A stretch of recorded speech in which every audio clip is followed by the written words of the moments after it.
Assalamualaikum warahmatullahi wabarakatuh. Perkenalkan, saya Fuji Wulandari dengan NIM 2012300004. Pada kesempatan kali ini, saya akan membahas materi tentang aliran psikologi behavioristik. Video ini saya buat untuk memenuhi tugas akhir semester mata kuliah Psikologi Pendidikan yang diampu oleh Bapak Ridwan, SPSI MPSI. Untuk mengetahui lebih jelas bagaimana penjelasan mengenai aliran psikologi behavioristik, silakan simak video berikut ini. Pengertian teori behavioristik. Teori behavioristik adalah teori yang mempelajari perilaku manusia. Perspektif behavioral berfokus pada peran dari belajar dalam menjelaskan tingkah laku manusia yang terjadi melalui rangsangan berdasarkan stimulus yang menimbulkan hubungan perilaku reaktif atau respon hukum-hukum mekanistik. Pendekatan psikologi ini mengutamakan pengamatan tingkah laku dalam mempelajari individu dan bukan mengamati bagian dalam tubuh atau mencermati penilaian orang tentang penasarannya. Behaviorisme menginginkan psikologi ini sebagai pengetahuan yang ilmiah yang dapat diamati secara objektif. Tokoh-tokoh aliran behavioristik. Yang pertama, Ivan Petrovich Pavlov. Ia lahir pada tahun 1849 di kota Ryazan, Rusia. Ia adalah seorang ahli psikologi asal Rusia yang awalnya ingin menjadi pendeta seperti ayahnya, tetapi akhirnya menemukan classic conditioning melalui percobaannya terhadap hewan anjing. Classic conditioning adalah proses di mana perangsang asli dan netral dipasangkan berkali-kali untuk memunculkan reaksi yang diinginkan. Contohnya adalah bunyi bel di kelas yang menjadi penanda waktu tanpa disadari. Pavlov menunjukkan bahwa individu dapat dikendalikan dengan mengganti stimulus alami dengan stimulus yang tepat untuk mendapatkan respon yang diinginkan. Sementara individu tidak menyadari bahwa ia dikendalikan oleh stimulus yang berasal dari luar dirinya. Yang kedua, Thorndike. Thorndike adalah tokoh penting dalam aliran behavioristik. Ia menyatakan bahwa belajar adalah hasil dari interaksi antara stimulus yang berupa pikiran, perasaan, atau gerakan, dan respon yang juga berupa pikiran, perasaan, dan gerakan. Baik yang dapat diamati atau konkret maupun yang tidak dapat diamati atau non-konkret. Meskipun tidak menjelaskan cara mengukur tingkah laku non-konkret, teorinya menginspirasi banyak ahli setelahnya. Teorinya dikenal sebagai koneksionisme atau koneksionism. Prosedur eksperimennya ialah membuat setiap binatang lepas dari kurungnya sampai ke tempat makanan. Dalam hal ini, apabila binatang terkurung, maka binatang itu sering melakukan bermacam-macam kelakuan, seperti menggigit, menggosokkan badannya ke sisi kotak, dan cepat atau lambat binatang itu tersandung pada palang sehingga kotak terbuka dan binatang itu akan lepas ke tempat makanan. Ketiga, John B. Watson. Watson menekankan bahwa tingkah laku harus dapat diamati atau observable. Dengan kata lain, Watson mengabaikan berbagai perubahan mental yang mungkin terjadi dalam belajar dan menganggapnya sebagai faktor yang tidak perlu diketahui. Bukan berarti semua perubahan mental yang terjadi dalam benak siswa tidak penting. Semua itu penting, akan tetapi faktor-faktor tersebut tidak bisa menjelaskan apakah proses belajar sudah terjadi atau belum.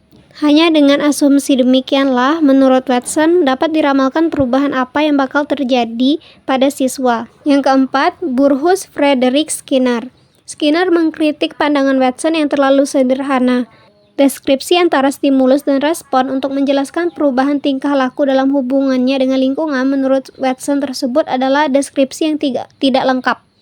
Respon yang diberikan oleh siswa tidaklah sesederhana itu, sebab pada dasarnya setiap stimulus yang diberikan berinteraksi satu dengan lainnya, dan interaksi ini akhirnya mempengaruhi respon yang dihasilkan.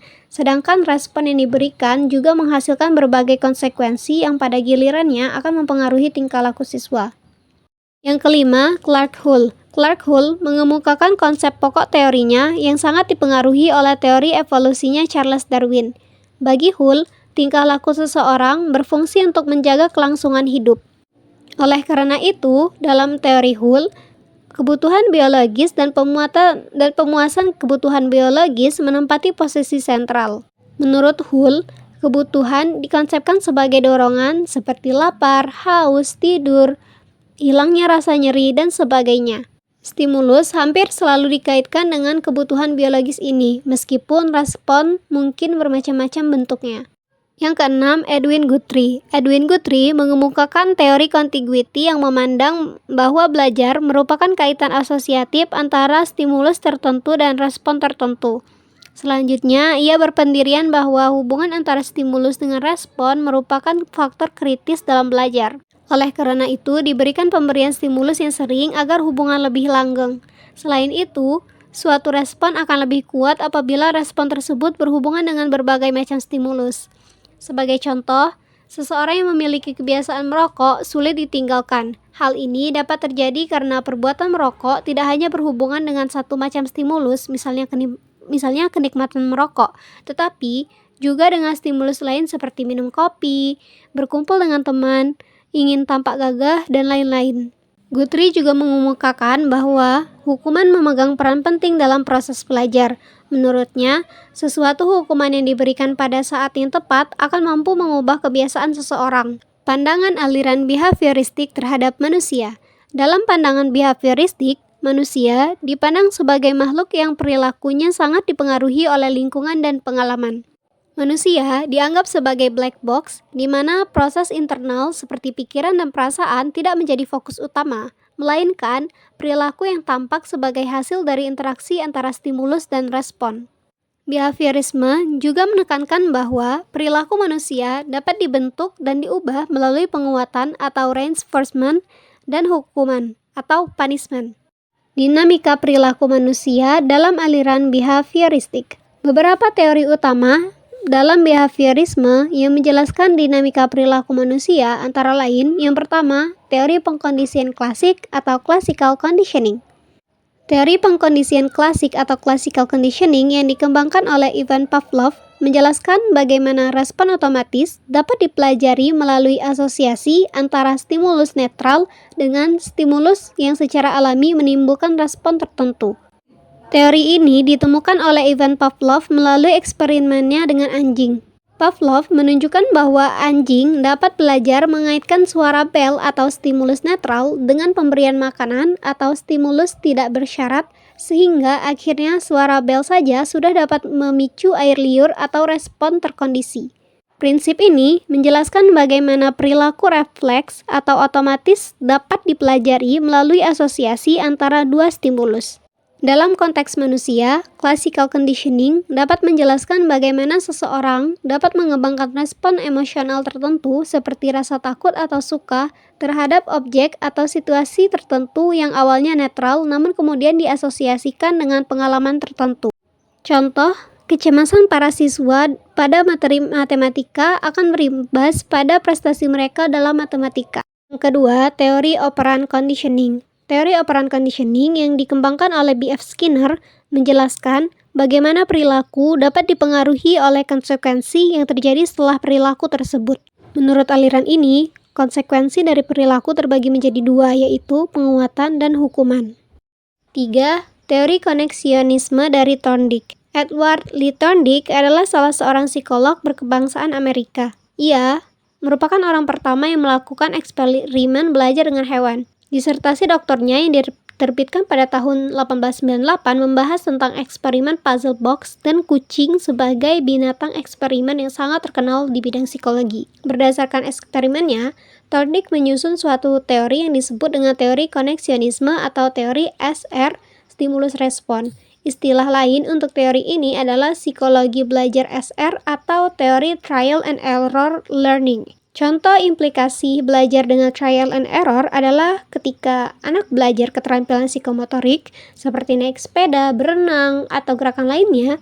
Dengan prinsip trial and error, anak belajar dengan mencoba, salah, coba lagi, sampai akhirnya dapat melakukan gerakan yang benar. Selain prinsip tersebut, Thorndike juga mengembangkan beberapa hukum belajar seperti hukum law of effect, law of red lines, and law of exercise.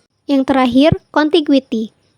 Teori contiguity juga menjelaskan bagaimana perilaku dapat dipelajari melalui asosiasi sederhana antara stimulus dan respon. Contoh, jika seseorang bertanya 7 kali 5 sama dengan, maka kita akan segera menjawab 35. Kenapa? Karena sebelumnya kita sudah mengenal 7 kali 5 sama dengan 35. Nah, respon kita adalah belajar yang terjadi melalui contiguity atau pasangan sederhana dari stimulus dan respon, sehingga berulang kali terjadi secara bersamaan. Kesimpulan, aliran psikologi behavioristik memberikan kontribusi besar dalam memahami perilaku manusia secara ilmiah dengan fokus pada pengamatan langsung terhadap perilaku yang muncul sebagai respon terhadap stimulus lingkungan. Behaviorisme membuka wawasan tentang bagaimana interaksi sosial mempengaruhi dinamika perilaku manusia melalui konsep penguatan sosial dan pertukaran sosial. Dengan demikian, behaviorisme tetap relevan sebagai landasan teori dan praktik dalam psikologi modern.